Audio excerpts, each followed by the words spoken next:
Have you ever wondered when you should upgrade from this dinky little zoom kit lens all the way up to the f2.8 G Master zoom 70 to 200? Well, we're going to be taking a look at it in this video, looking at settings and understanding how the exposure changes as you jump from one lens model to the next. It is a beginner's tutorial, and we're going to take a look at it in this video. Stay tuned to find out. If you don't know me already, I go by That One Camera Guy. I do tutorials, guides, and reviews on Sony mirrorless equipment and gear. Don't forget to subscribe and hit that bell notification so you don't miss out on the latest content. And smash that like button because it always helps out my channel. Alright, so we're going to go ahead and get started on this. I've got my Sony a6000.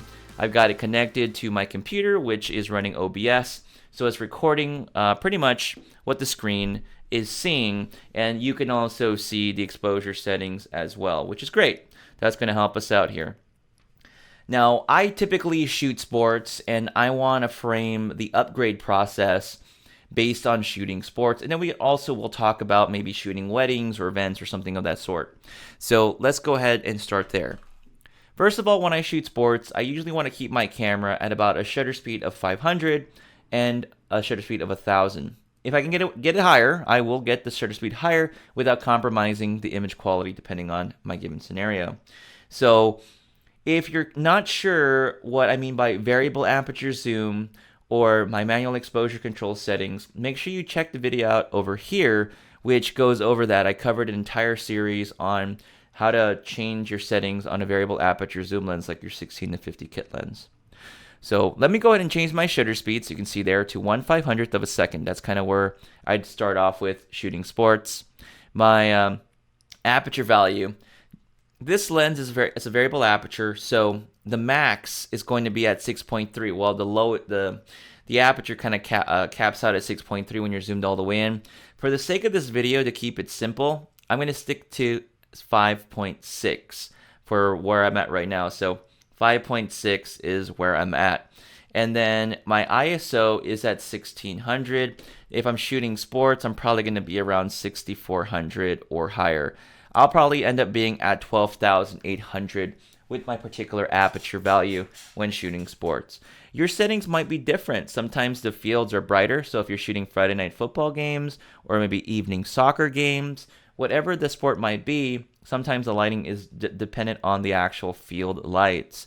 So let's just say these are the settings that I'm at with my particular setup. All right, so let's go from here. So let's say you're shooting with these settings, you see the photographs, and you realize, they're not coming out as good as you would hope for. There's a bit grainy, a bit noisy, a bit crunchy. The files don't really hold up well when you're editing them, and you're hoping that maybe you can get maybe a better lens to improve it. And so you start shopping around and you consider maybe two lenses that are on the radar for you. It will probably be this one here, the 70 to 200 f4 with optical steady shot built in. This is a really good lens. The 70 to 200 f4 is a really solid lens choice for anyone that's still starting out, but you need a zoom lens with a constant aperture. It's sharp and quick and very fast to autofocus. Highly recommend it if you need that. But the real question is f4 enough to help us get better photographs? So let's take a look. Now, on my screen, as far as my exposure settings are concerned, the ISO 12,800 is what's really bothering me. If I can bring down my ISO maybe to 6400 or a bit lower, I think the quality of my images will improve in terms of the noise and grain. So let's go ahead and swap out the lenses right now.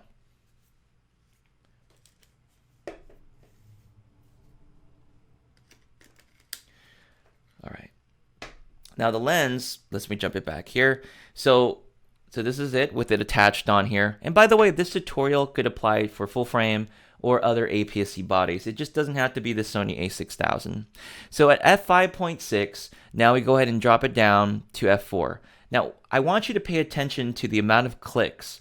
I have my camera set so that every time I move any dial, one click, I change the exposure by 1/3 of a stop. When I do 3 of these, it makes one full stop adjustment. So for example, if I go from f5.6 to f4, that's considered one stop of light. So the photo effectively got brighter by one stop. Now but when you look at it when it changes, so I go from f5.6, it goes to f5, that's one click. I go to f4.5, that's 2 clicks.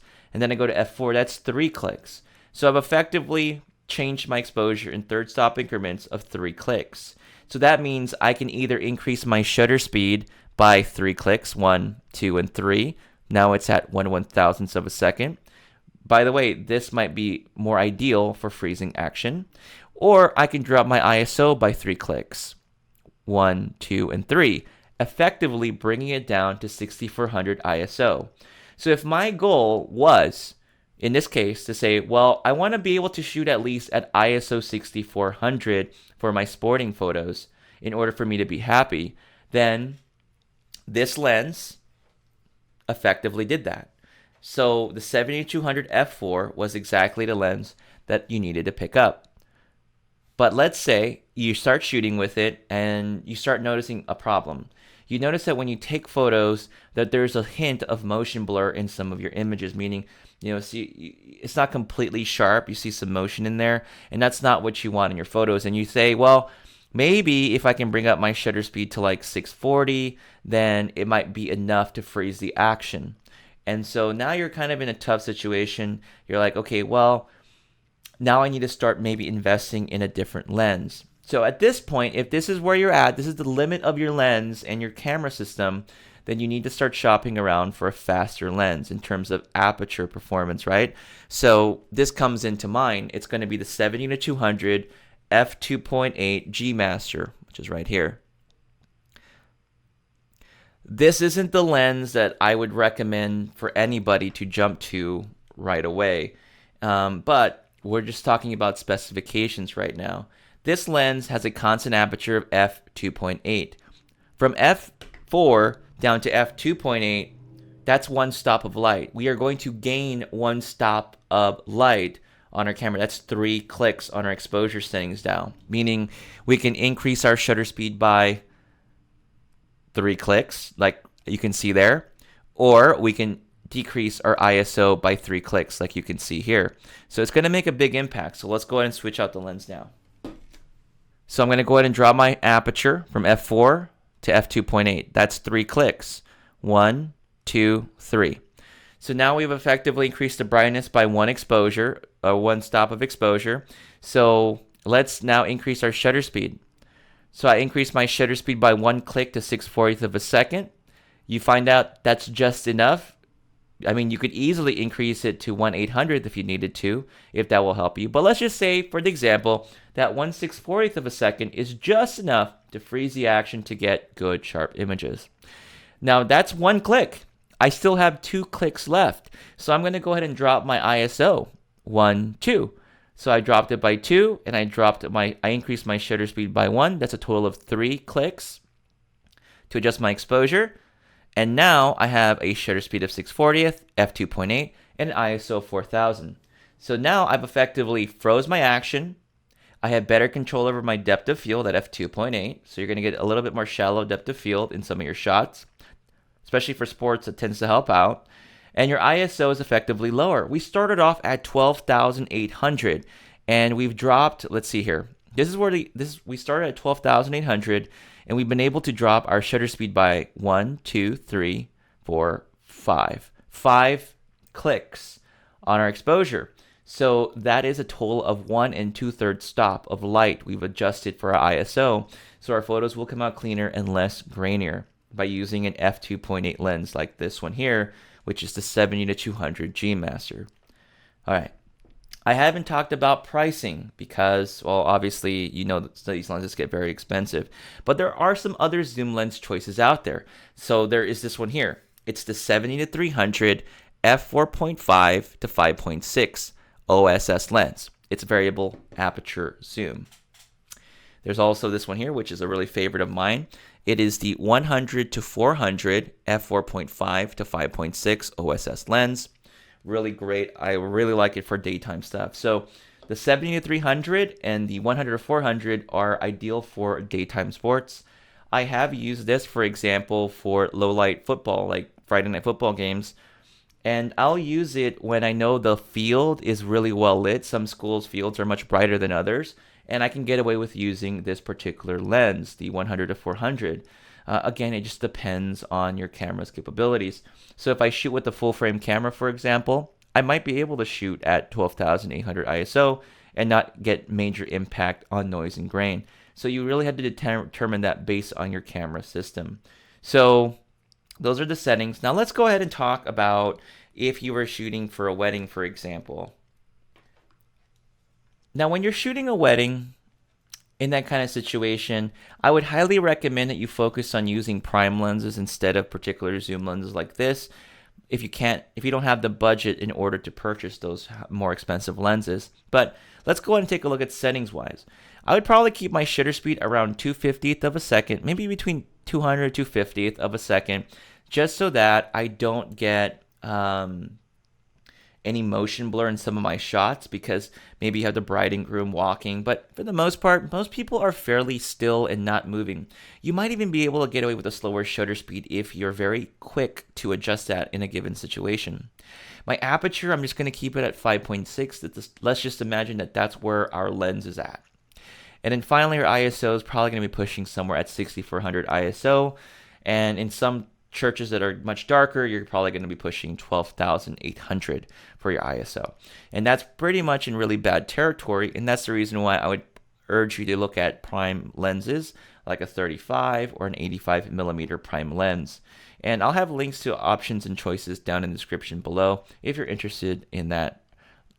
So let's just say we're at 12,800 and let's say it's not good enough, you're getting a lot of noise and grain and you want your customers to be happy. It's still the same kind of concept. You're just going to go ahead. So let's say, for example, this f4 lens is going to give us 3 clicks to change our ISO or our aperture. The f2.8 lens, this one here, the 70 to 200 f2.8, is going to give us 6 clicks. So let's just imagine we purchase an f4 lens.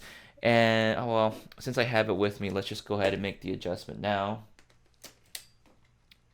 There we go. So we're at f4. We were at f5.6. So we can effectively change our ISO down by 3 clicks. So that brings it down to 6400. Pretty simple there, right? 3 clicks on the ISO. And then let's just quickly jump over to the f2.8 lens. And then with the 6400 ISO, we can drop our aperture to 2.8. That's 3 clicks. And then we can go ahead and drop our our ISO to 3200. That's 3 clicks there. And so now we have an effective shutter speed at 1/250th, f2.8, and an ISO of 3200, which is much more acceptable than where we were at 12,800. Potentially for maybe your customers who may not be happy with a lot of noise and grain in their images, which I don't know. It's up to you, whatever you happen to be in. So, but if we were using a prime lens, we would not be worrying about this as much. But I'm going to save that for a different video when I talk about the kit lens. So if you're interested in seeing that, let me know in the comments down below if you want me to go over maybe kit lenses like the 16 to 50 compared to prime lenses, which ones you should consider buying. I can go over that with you. So that's going to do it for me in this video. If you enjoyed this video, you found it helpful, don't forget to drop a like, subscribe, check out my links in the description below. I'd really appreciate that. And I will catch you on the next video. Peace. I left my heart in California. I let it go deep into the blue. I could be happy in California. I would be fine with just me and you. Now don't go changing.